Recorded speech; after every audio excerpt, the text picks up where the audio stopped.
এর আগের ভিডিওটিতে তোমাদেরকে দেখিয়েছিলাম আমি পটল দিয়ে কিভাবে একটি চড়াই পাখি তৈরি করেছিলাম।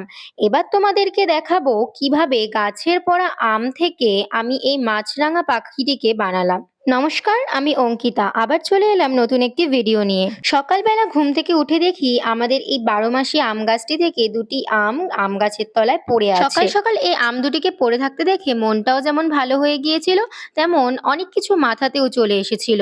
তাই জন্য আমি যেমন ভাবি তেমন করতে বসে পড়তে ভালোবাসি, তোমরাও জানো। তাই আমিও বসে পড়লাম এই মাছরাঙা পাখিটিকে তৈরি করার জন্য। এই পাখিটির মাছ ধরে খাওয়ার জন্য লম্বা ঠোঁট এবং তার গায়ের রঙই তার বিশেষত্ব। এই মাছরাঙা পাখিটিকে তৈরি করতে করতে আমার ক্রমশই ষষ্ঠ শ্রেণীর সাহিত্য মেলা বইটিতে কবি শক্তি চট্টোপাধ্যায়ের লেখা মন ভালো করা কবিতাটির কথা মনে পড়ে যাচ্ছিল। এই কবিতাটির প্রথম লাইনটি হলো, মন ভালো করা রোদ্দুর কেন মাছরাঙাটির গায়ের মতন। এই কবিতাটিতে তিনি প্রাকৃতিক বিভিন্ন জিনিসের সাথে মাছরাঙাটির গায়ের এবং মাছরাঙাটির বিভিন্ন ধরনের বিবরণ তুলে ধরেছেন।